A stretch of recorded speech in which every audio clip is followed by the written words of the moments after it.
This has never happened before. It's very easy to accuse Donald Trump of being a mercurial maverick, but why is Narendra Modi, as the Prime Minister of this great country, succumbing to this man's whimsical pressures?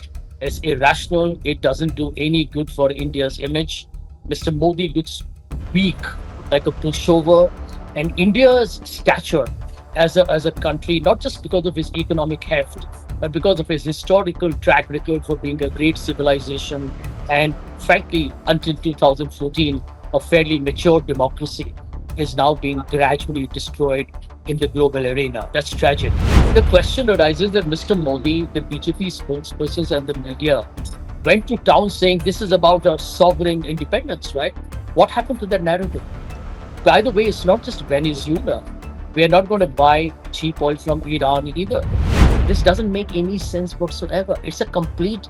Rahul Gandhi was right. If the Narendra surrender was meant to be just a rhetorical, election slogan, Mr. Modi has vindicated that slogan by his so-called trade deal.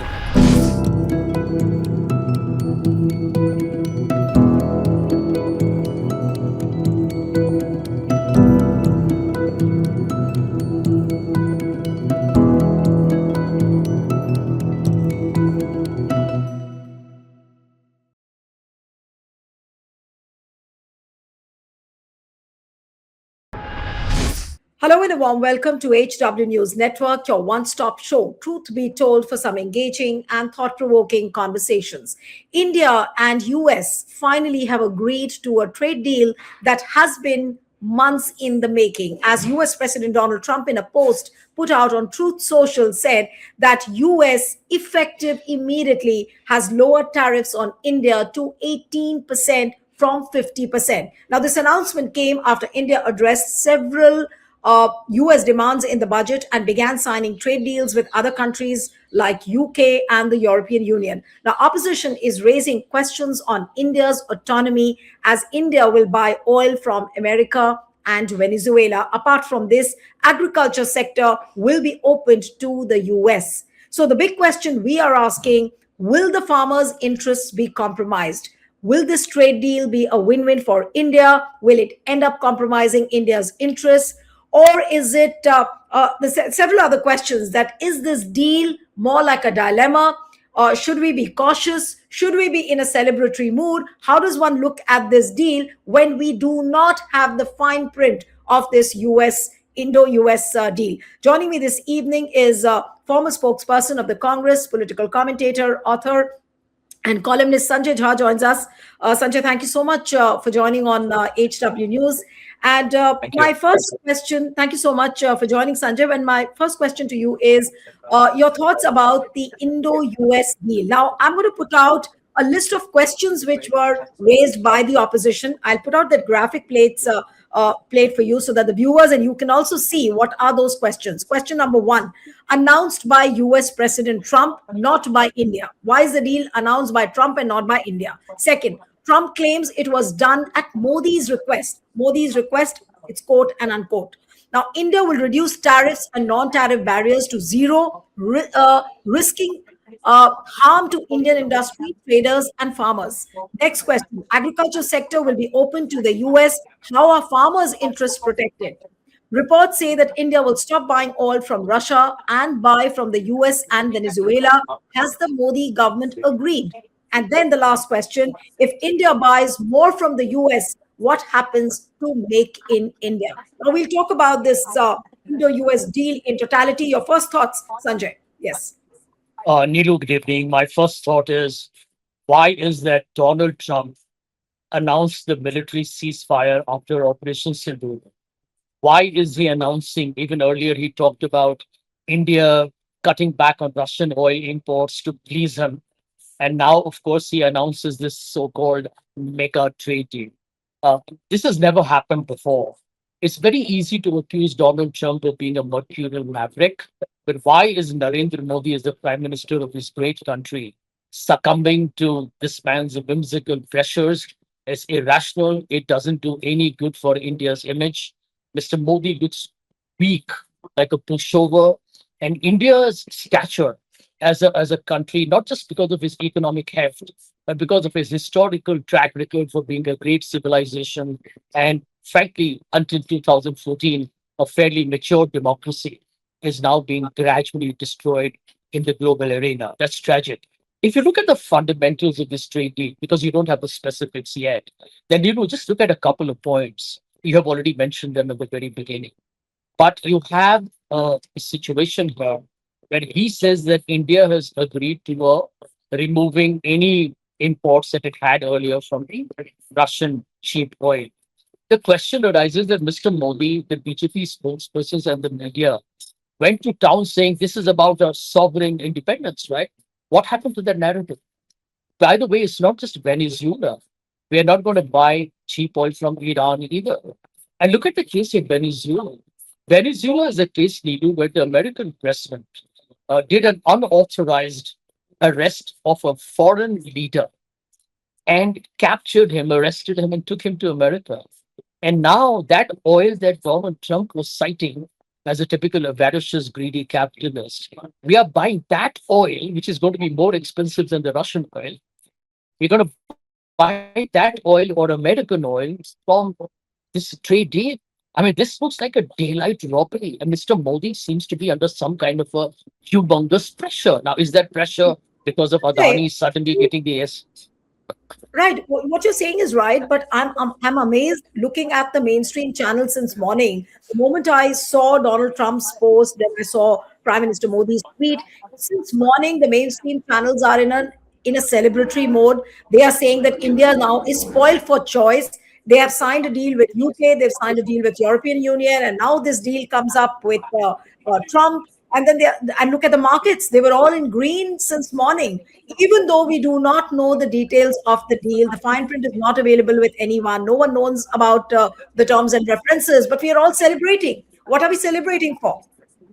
Well, this is the typical, what I call it as the brainwashing of a country. The Mr. Modi is a master of propaganda and lies. Can you imagine the BJP staged a photo of Mr. Modi where all these guys were like robots, were clapping? Can you imagine what the BJP has been reduced to? They're like bots in some kind of a science In fiction fact, this film. morning, in fact, this morning there was an NDA meeting where Prime Minister Modi was garlanded, and then on the mainstream channels, I saw reporters doing live that look, this is a big victory. This is just a day after India signed the trade deal with Trump. This is how it was projected. I mean, I can tell you that Indian politics right now, Needu, is like a soap opera. We are watching a Saas Bhi Kabhi Bahu Thi serial. Everything is melodrama. All that is missing is probably, some serious tensions that we should not be talking about on television. But here is the point: the deal has been signed at around the same time that the SEC's summons have been received by Mr. Adani finally, despite the Miss Modi government not giving it to him for such a long time, right? It's strange. I find it very, very strange coincidence.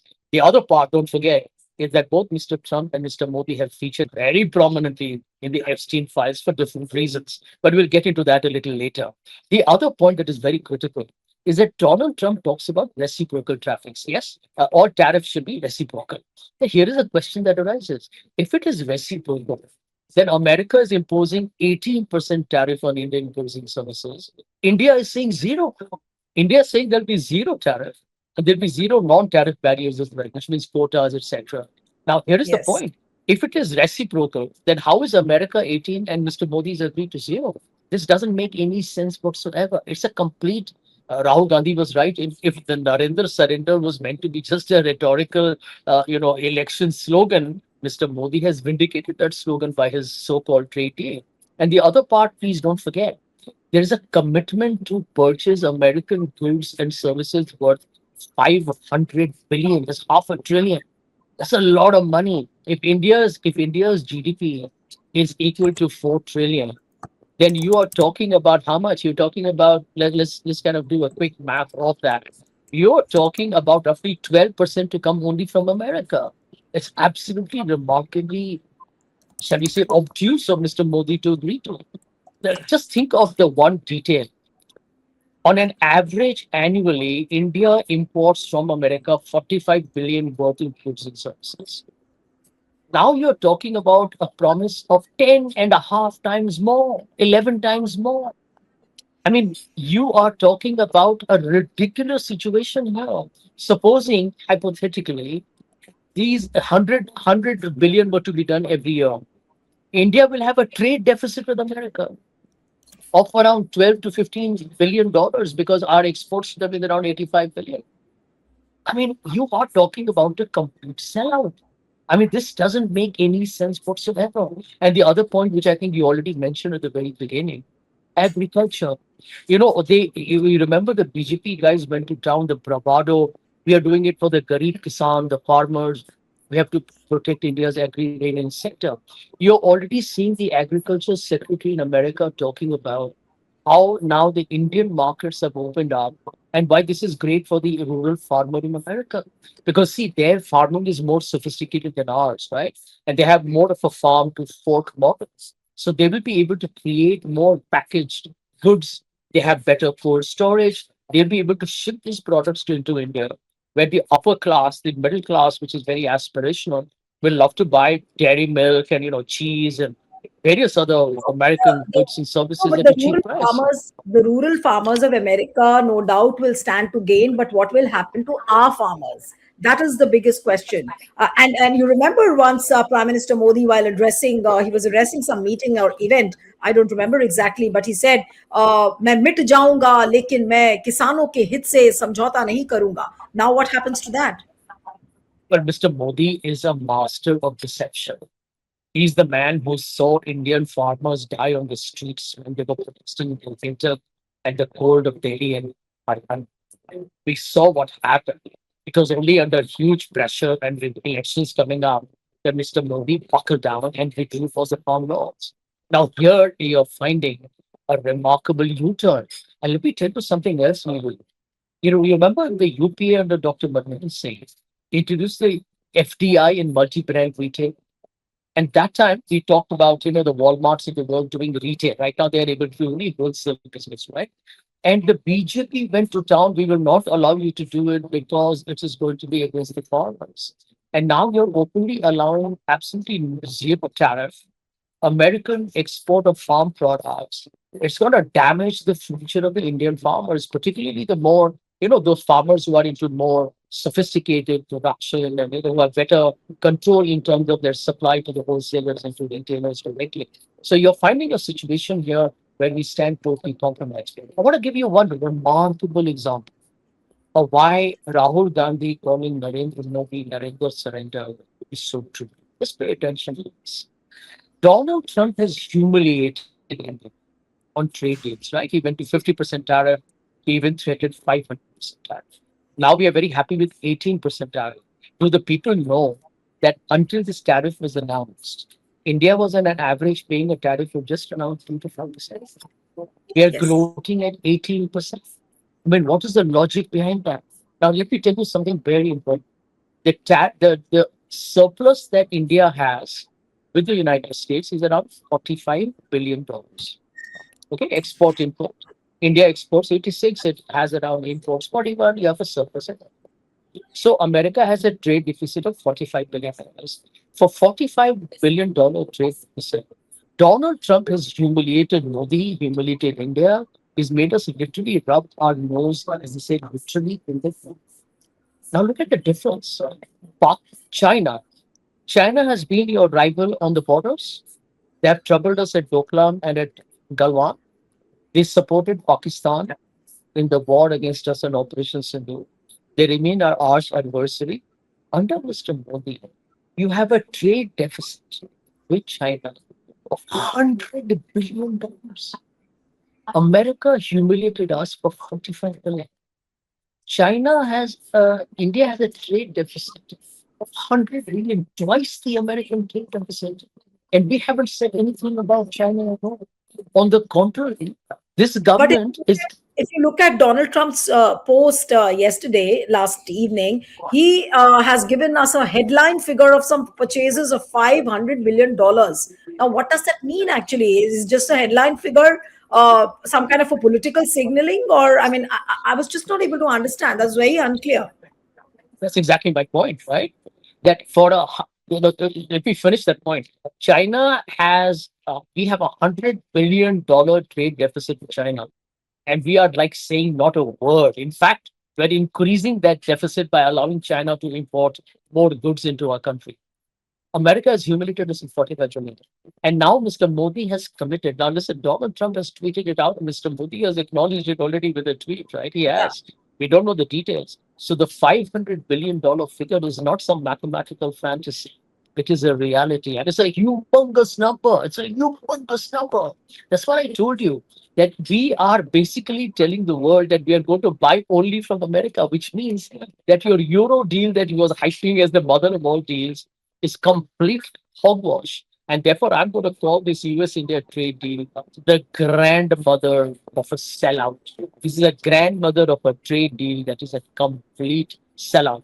Don't forget, Lindsey Graham, who's a very popular Republican, is already gone to town saying, this is the way we have taught India a lesson, is the way everybody will have to fall in line, because countries like India were supporting the Russian war machine against Ukraine, and this is the way we should treat everybody. So we are being publicly embarrassed and humiliated all over the world on account of what I believe is the Narendra Surrender story that Rahul Gandhi said has hit the nail in the head. If you remember, around I think it was 3rd or 4th of January, when U.S. Commerce Secretary Howard Lutnick has said that, look, this deal has not been finalized because Prime Minister Modi was not speaking to Trump on the phone call, and which is why the Mhm. deal is not. Now all of a sudden, and I just go back to the reasons which you listed out, that maybe these were the reasons which were playing on the minds, on the mind of Prime Minister Modi. Was it Adani? Look at the US federal court. Was that the reason? Was Epstein files the reason? Epstein files, how can we dismiss that? That a lot of details are coming in as far as Modi's name is concerned, Anil Ambani's name is concerned, Hardeep Puri. A lot of people have forgotten about it. That is, he's repeatedly being mentioned in the Epstein files. Several emails have already got leaked. Do you think that this is why this deal is has been inked in haste? The reasons are more political and not strategic and geopolitical. Well, let me tell you, Trump's decisions are never purely economic. They definitely have a huge political positioning behind it. Greenland, for example, is not just about their reserves, it's about territory. So is Canada, for that matter. So is Venezuela. So is any country that is eyeing. For him, Gaza is what? Creating a French Riviera. So he's a businessman. Now, here is the point. If you look at Adani, everybody knows about the proximity of Adani in the region. Now, tell me, it was so brazen, Neelu, that you are receiving the summons which came from government to government. And all Mr. Modi's government had to do was to deliver it by courier or by hand to Gautam Adani. It was no big deal. They refused to do it. And later on, they gave a reason that these documents were not signed. Then why didn't they make sure that they told the US that these were not signed? And as for our law, they need to be signed. They would have done it and sent to you within a week. But they didn't say anything at all. They just stalled the entire process. Now, Adani has realized there is no escape. Americans are ruthless people. And you can see Donald Trump is an absolute, he's a dangerous man, he's a ruthless man, they know how to use power. They Adani has realized he's got no escape routes whatsoever. Modi can't negotiate escape route for Gautam Adani and his nephew, whoever is named. Now, here is the problem. Now that Adani has been forced to take the summons on account of an email, which was a natural process, now, frankly speaking, America is the one which is going to call the shots. Now, whether he's going to pay fines or whether he will have to appear in the US court, which may have both civil and criminal impact, that only time will tell. But the truth is that Mr. Adani, who is a close uh, supporter of this party and the prime minister, is now in the public domain. He's going to be investigated, he'll be interrogated, and you are going to find all those items which will be disclosed in the public space. I think Mr. Modi is at the moment compromised on Adani. As far as the Epstein files are concerned, I mean, that will be like adding salt to some very grievous injury. Because can you imagine? Uh, uh, it's on record, right? We are not speculating anymore. Everybody knew that Jeffrey Epstein is a sexual predator. He's a pedo. He's the most vulgar, crude, a man who should be, frankly, in the gallows for the heinous crimes he's done against underage children. Despite knowing that, Anil Ambani, an industrialist of such repute, whom, by the way, the government encouraged to cut a deal with Jeffrey Epstein to get access. I mean, what kind of people do we have in Delhi's politics? And I'm going to mention something on the program which I tweeted a little earlier. This is the same Anil Ambani who's now in the Epstein file. And I think he's the core of the entire conspiracy that needs to be investigated by an independent body. We don't know who to trust anymore because the entire system is rigged. So we don't know who's going to investigate whom. But why did Anil Ambani's company, whatever it was called, Reliance Defense, whatever, how did they get the Rafale deal? This all happened during the same period. Pay attention to that.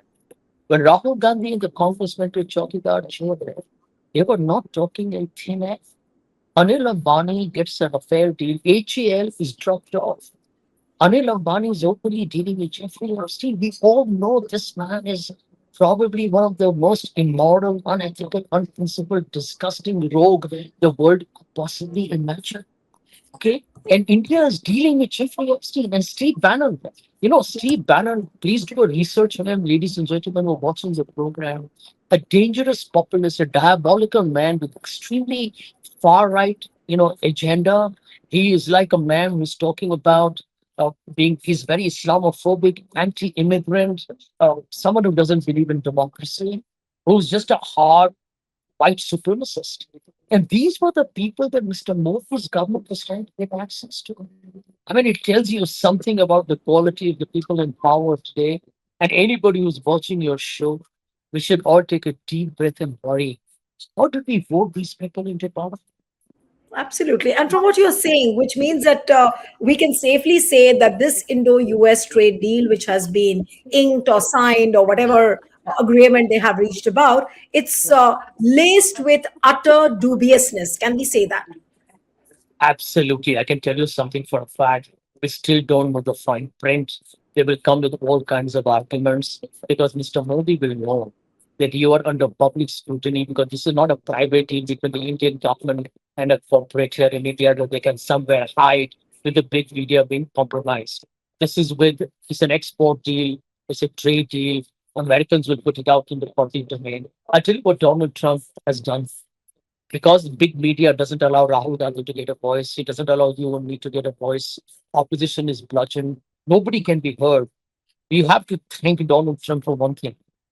He has actually exposed Mr. Modi, has exposed this incompetent government, corrupt government, a government that lies to its own people. He's exposed them. And I don't think his intention was to expose them, but because of his extremely irrational exuberance, he puts out everything on his feud social. And well, that's out in the domain. Does anybody from the government contradict it? The answer is no. So here is the truth, right? And before, I think we may have to end the program that Mr. Modi is compromised on the trade deal. He is compromised on Operation Sindoor. Donald Trump said it 70 times. We have, if you notice, even in the case of General Mohan Naravne, they don't allow his book to be published. You're finding an authoritarian government that is doing everything in its capacity to not allow free speech to happen. But in the case of the trade deal, etc., they will use every trick in the bag to fool us.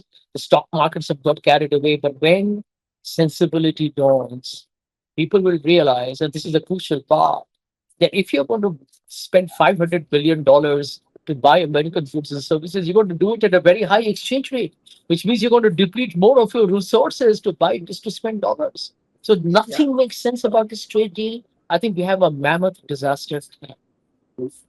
Well, one quick question, and I'll let you go because I know you're in a hurry, Sanjay. That okay, we are going to buy, we make huge purchases from America, but does it jeopardize our relationship with other countries, the nations with whom we've had a good trade relationship? What is going to happen? Does this deal, the Indo-US trade deal, jeopardize our relations with other countries? I'll tell you why it does. Take Russia, for example. Till a few weeks ago, the Indian media and the government was talking about the Vladimir Putin. Putin came to India, by the way. So we have a great relationship. Putin is on our side. What's there to worry about? Suddenly, Mr. Modi lands up in China. He avoids meeting Trump. He avoided meeting Trump in any of these international summits because he was scared that he would get embarrassed on operations and do disclosures. Now, you have suddenly done a U turn, given America such a soft deal that Americans would be laughing all the way to the bank. We have all been taken for a jolly ride on this deal. So Russia today will be furious. And let me tell you, what does it take for Russia to move on the side of Pakistan? Nothing at all. In any case, Russia and China are now the two who are in permanent, they call themselves permanent friends forever, right? The PFF or BFF or whatever you want to call it. China is anyway the biggest strategic partner forever again of Pakistan. Russia moves on its side. Already in our border, Bangladesh and Pakistan have now literally become brothers all over again, thanks to this government's stupid handling of foreign policy, and now including cricket. You have a situation today where I'm convinced, and I need to sit up front on your program, the dear people of our country, the next time we elect a leader for this country, choose a person with a vision, with good principles, with an understanding of economics and foreign policy. Choose people who want to make India live by its constitution, who cherishes democracy, who are willing to come and say, hey, I made a mistake, I do make mistakes, who fight a fair election. If you want to elect people who are authoritarian, sectarian, they can't even do a press conference in 11 years.